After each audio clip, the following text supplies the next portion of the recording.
그러니까 자, 고린도전서 13장에 가면, 그러니까 그래, 사랑장에서 오늘 우리 성가대도 바로 이 고린도전서 13장을 불렀어요. 이게 세상에선 텔레파시가 통한다.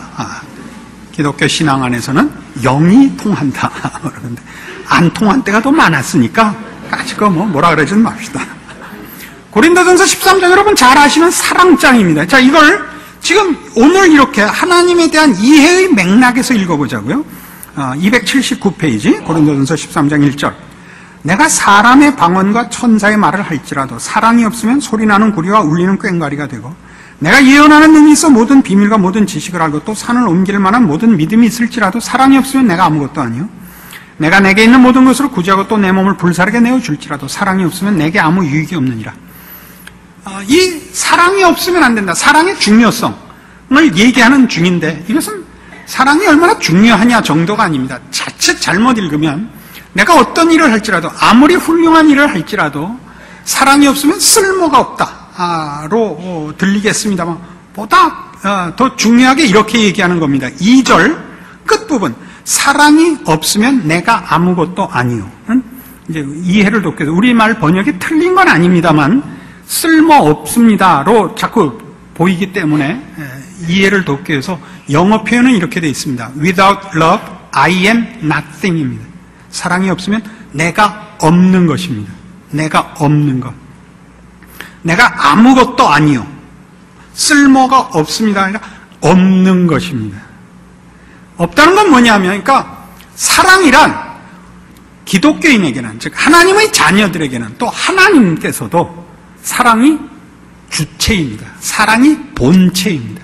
그러니까 사랑에서 믿음이 나가고 사랑에서 능력이 나가야지, 사랑이 아닌 데서 능력이 나가고 어떤 덕목이 나갈지라도 그거는 없는 것입니다. 왜냐하면 본체가 없는 것이기 때문입니다. 그래서 4절 보세요. 사랑은 어떤 것이냐, 이제 이해를 해야 돼요. 사랑은 오래 참고 온유하고 투기하는 자가 되지 않고 자랑하지 않고 교만하지 않고 무례행치 않고 자기의 유익을 구치 않고 성내지 아니하고 악한 것을 생각지 않고 불의를 기뻐하지 아니하고 진리와 함께 기뻐하고 모든 것을 참고 믿고 바라며 견딥니다. 하나님이 꼭 이렇게 하시지 않았습니까? 어때요? 과연 그렇잖아요. 하나님이 꼭 이렇게 하셨죠. 안 믿어진다고요? 로마서 3장.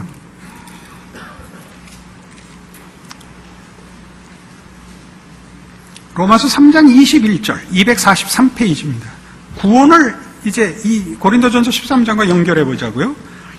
로마서 3장 21절. 이제는 율법에 하나님의 한 의가 나타났으니 율법과 선지자들에게 증거를 받은 것이라.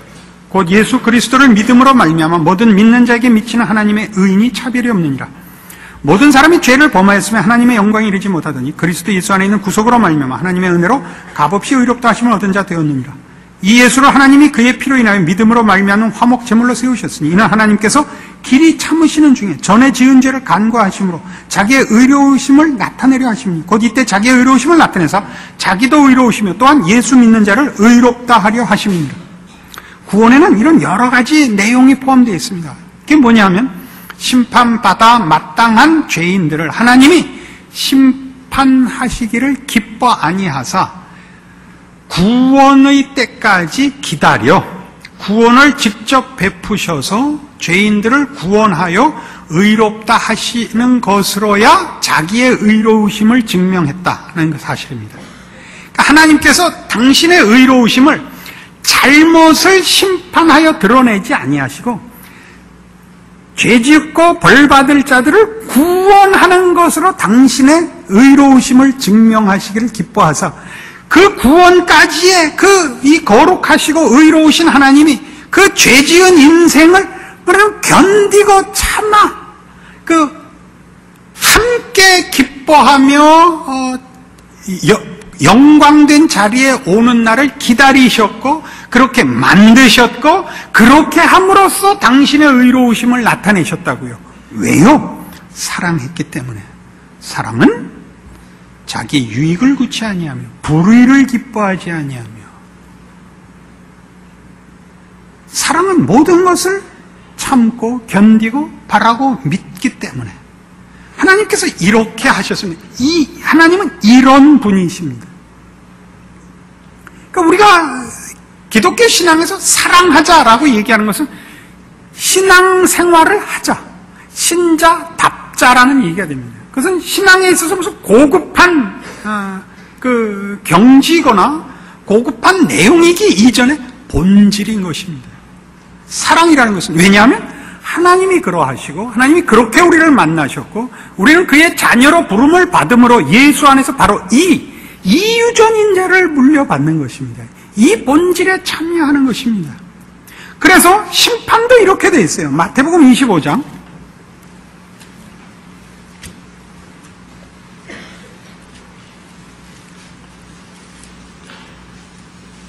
마태복음 25장 34절, 이제 마지막 심판에 관한 예수님의 비유입니다. 염소와 양을 나누는, 말하자면 복받을 자와 벌받을 자들에 대한 비유인데 34절, 그때 임금이 그 오른편에 있는 자들에게 이르시되 내 아버지께 복받을 자들이여 나와 창세로부터 너희를 위하여 예비된 나라를 상속하라.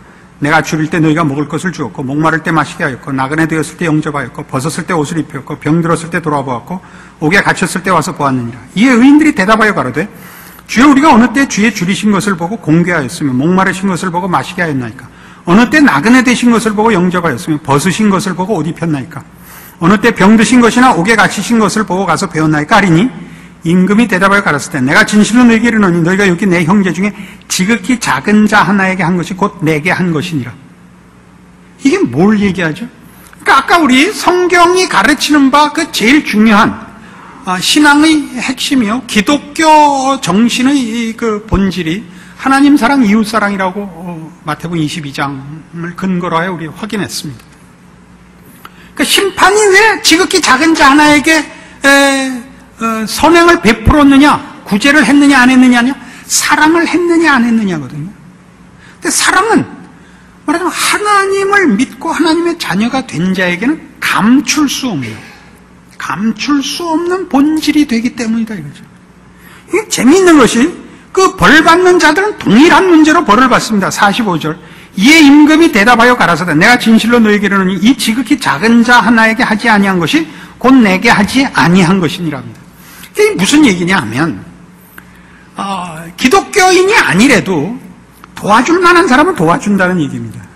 그러니까 도와준 사람들이 자기네가 한 거는 보란듯한 걸 한 게 아닌데 왜 상을 줍니까 하고 벌을 받는 사람들, 우리가 언제 주님 헐벗었을 때 가만히 있었습니까? 이거 도와줄 만한, 예수님이 내가 목마르다 물 한 잔 다 오르면 잠깐만 기다리세요 해갖고 가서 그 금반지 빼서 녹여서 잔 만들어서 물 받아다 드렸을 거 아니에요. 그게 아니라는 얘기죠. 지금 잘한 사람들이, 칭찬받는 사람들도 자기네가 한 게 누구 보란듯한 사람에게 보란듯한 일을 한 게 아니라 정말 불쌍한 사람에게 한번 도와줘서 잊어버린 일들을 말하는 것이요, 이 벌 받을 자들이 그 항의하는 것도 우리가 왜 보란듯한 일이라면 안 했겠습니까? 라는 거거든요. 배경이 그렇지 않다는 거죠. 사랑이란 상대방을 위하는 것입니다. 우리가 그 선한 사마리아인 비유에서 보는 게 뭐죠? 예수님께서 이렇게 묻습니다. 그 계명 중에 제일 큰 게 뭡니까? 무엇을 하여야 영생을 얻겠습니까? 예수님 대답이, 계명이 뭐라고 되어 있냐? 하나님 사랑하고 이웃 사랑하라 하지 않았느냐? 이웃이 누굽니까? 하나님은 대상이 분명하잖아요. 하나님 사랑하겠습니다. 이웃 사랑해라 그러니까 어디까지가 이웃입니까? 이게 바로 이 얘기죠. 어디까지 이웃입니까? 그러니까 예수님이 선한 사마리아인 비유를 베풀죠. 자, 어떤 사람이 예루살렘에서 여리고로 내려가다가 강도를 만나서 거반 죽게 됐는데 제사장도 그냥 지나고 레위인도 지나가고 다 그냥 지나가는데 사마리아인이 지나가다 구해줬다. 누가 이웃이었겠느냐? 자비를 베푼 자니다. 가서 그렇게 해라. 이게 무슨 말이죠? 질문은 뭐였어요? 내가 사랑을 할 텐데 어디까지 해야 됩니까? 라고 물어본 거거든요. 대상을, 범위를 정해달라는 거였는데 예수님의 비유는 답이 어떻게 나왔어요? 받는 사람 쪽에서 누가 이웃이었겠느냐. 사랑은 상대방 위주라니까요. 그러니까 우리가 신앙생활을 하면서 자기 자신에 대해서나 믿음의 그 이웃들 앞에 우리가 무슨 큰 실수를 하느냐 하면 우리의 신앙은 바로 이 사랑이라는 본체를 놓치고 말하자면 점검되곤 해서 문제가 되죠. 신앙생활은 이렇게 해야 된다, 저렇게 해야 된다라는 것은 그렇게 간단한 문제가 아닙니다. 제일 중요한 것은 오래 기다려줘야 된다는 사실입니다. 오래 기다려줘야 됩니다. 그 조그만 일을 잘했다 그래야 됩니다. 큰 거 할 생각하지 마시고, 이거 가장 작은 일이라는 것은 국가가 동원되고 무슨 사회단체가 동원되고 하는 일, 이렇게 명분이 있고 큰 일 말고 지나가다가 본 불쌍한 사람 외면하지 말아라 이겁니다. 언젠가 우리 그런 거 했었는데요. 그 신앙상의 구체적인 규범을 정해 주십시오. 누가 그따위 쓸데없는 질문을 해서 식기도는 5,000원 이상이 돼야 한다. 뭐 그런 규례를 정한 적이 있습니다. 길 가다가 육교에 누가 불쌍한 사람이 엎드렸다. 어떻게 하냐? 주머니에 손 넣어서 있는 동전 줘라. 그거예요. 그 신문에 칼럼을 써서 이 나라의 사회복지 정책이 이 정도에 이따위로 하지 말고, 그거는 그 일 맡은 책임자들이 하고, 여러분은 어떻게 한대요?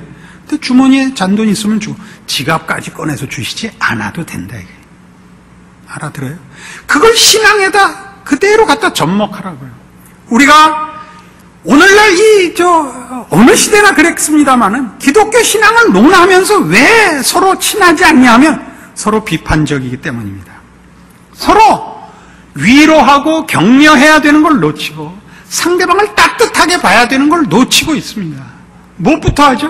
뭐 좀 잘하면 더 잘하기를, 더 높은 것으로 비평해서 자존심 상하지 않는 싸움만 서로 하기 때문에 믿는 사람 만나는 게 제일 무서운 겁니다. 길 가다가 여러분 해외여행 하다가 공항에서 누구 만나는 게 좋아요? 한국 사람 만나는 거 무섭고, 그 중에도 같은 교인 만나는 게 제일 무섭죠. 왜? 이제부터 죄를 잠깐 져야 되니까? 물론 그것도 있습니다만 어떻게 해야 되는지를 모르는, 불편해요. 불편하다. 할아버지와 손주가 만나는데 불편한 거 있겠어요? 그 무서운 돈 꼴레온의 마론 브란도도 손주랑 놀다가 돌아가시잖아요. 대부도 못 봤단 말이에요. 이거 무슨 신자의 교양 필수가 이렇게 왜 이 하나님이 없어지고 그 하나님의 사랑을 받은 자의 넉넉함이 없냐 말이죠. 이게 무슨 이 운동을 해서 확인해야 될 것도 아니고 무슨 옆구리 찌를 일이 아니라 우리 스스로가 그 사랑을 놓치고 못 누리고 넉넉하지 않으니까 만나는 모든 사람과 사건 앞에서 승질을 부리죠. 승질을 부려요. 예전에 제가 홍정길 목사님 모시고 있을 때 이제 이렇게 댕댕거릴 때, 그때만 해도 제가 옳다 그르다 위주였거든요. 진리 위주니까 어떻게 예수 믿는 사람이 살이 찔 수 있어? 이렇게 홍정길 목사님 이렇게 답변하셨어요. 아니, 예수 믿는 사람이 왜 이렇게 승질은 부려? 뭐 걱정이 있어? 쪄야지. 이제야 찌는 경지에 제가 온 모양입니다. 여러분, 마음에 신앙의 살이, 사랑의 그 용량이 풍성한 계절 되셔서 저 한가위 보름달만하게 쌈쌈한데요, 결론이? 우리가 도대체 왜 이렇게 가난하게 사나? 왜 이렇게 겁먹고 사나? 다시 한번, 성경이 그러지 않았는데 하나님 오셔서 아브라함하고 하는 거 가만 보세요. 여러분 집에 사는 손주와 할아버지 딱 그 대화잖아요.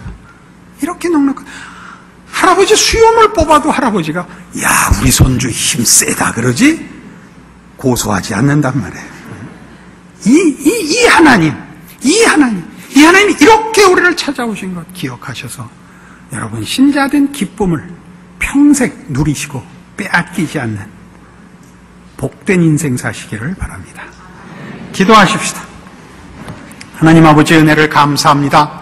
하나님 우리 아버지시오, 우리를 사랑하사 그 아들을 아끼지 아니하셨고 하나님의 모든 충만하신 것으로 복 주시려 하시는 우리 아버지십니다.